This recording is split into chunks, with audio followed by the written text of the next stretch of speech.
ब्रह्मा जी ने कहा, इस प्रकार भगवान सदाशिव ने संध्या को वरदान देकर जब अंतर्धान हो गए, तब संध्या वहां पहुंची जहां महर्षि मेधातिथि निवास करते थे। वहां भगवान सदाशिव की कृपा से उसे किसी ने नहीं देखा। उसी समय उसने तपस्या के विषय में उपदेश देने वाले ब्रह्मचारी का स्मरण किया।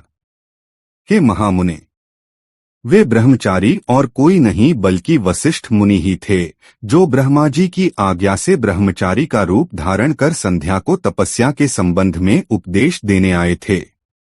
तपस्या का उपदेश देने वाले उन्हीं ब्रह्मचारी वशिष्ठ मुनि को अपने पति के रूप में स्मरण कर वह ब्रह्मपुत्री संध्या प्रसन्न मन से भगवान सदाशिव की कृपा से मुनियों की दृष्टि से अलक्षित रहते हुए उस महायज्ञ की प्रज्वलित अग्नि में प्रवेश कर गई।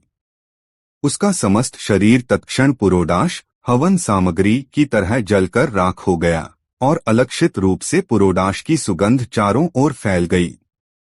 फिर भगवान सदाशिव की आज्ञा से अग्नि ने उसके शुद्ध शरीर को भस्म करके सूर्यमंडल में प्रवेश करा दिया। इसके बाद सूर्य ने उसके शरीर को 2 भागों में विभाजित करके पितरों और देवताओं को प्रसन्न करने के लिए अपने रथ में स्थापित कर लिया। हे मुनीश्वर, संध्या के शरीर का जो ऊपर का भाग था वही दिन और रात्रि के बीच उत्पन्न होने वाली प्रातः संध्या बनी। उसके शरीर का जो शेष भाग था वही रात्रि और दिन के बीच उत्पन्न होने वाली सायं संध्या बनी, जो सदा पितरों की प्रसन्नता का कारण है। सूर्योदय से पहले जब अरुणोदय होता है तब देवताओं को प्रसन्न करने वाली प्रातः संध्या प्रकट होती है।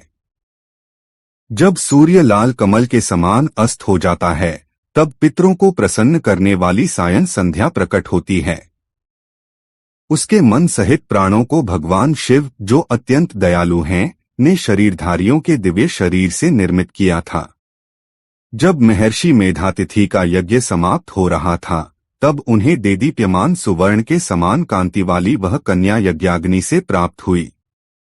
हे मुने, महामुनि मेधातिथि ने यज्ञ से प्राप्त हुई उस कन्या को बड़ी प्रसन्नता से ग्रहण किया, उसे स्नान कराया और अपनी गोद में बिठाया। उन्होंने उस कन्या का नाम अरुंधति रखा। उस कन्या को पाकर वे अपने शिष्यों के साथ अत्यंत हर्षित हुए। उसने किसी भी परिस्थिति में अपने पातिव्रत्य धर्म का त्याग नहीं किया, इसी कारण त्रिलोकी में उसका नाम अरुंधति प्रसिद्ध हुआ।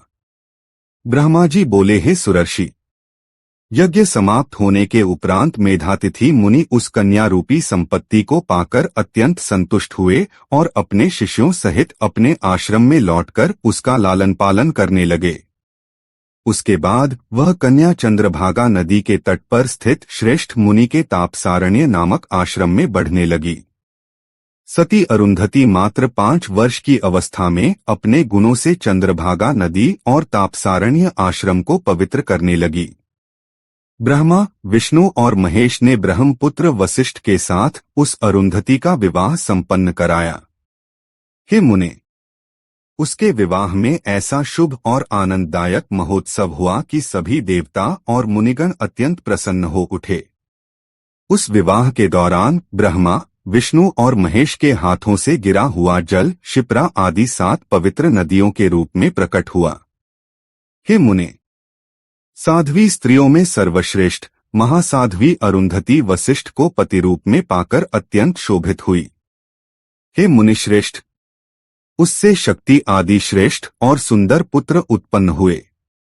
इस प्रकार वशिष्ठ को पति के रूप में पाकर वह और भी शोभा प्राप्त करने लगी। हे मुनिसत्तम, इस प्रकार मैंने संध्या का चरित्र सुनाया, जो अत्यंत पवित्र, दिव्य और सभी कामनाओं को पूर्ण करने वाला है। जो भी शुभ व्रतधारी पुरुष या नारी इस पवित्र चरित्र को सुनता है, उसके सभी मनोरथ अवश्य पूर्ण होते हैं। इसमें कोई संदेह नहीं है।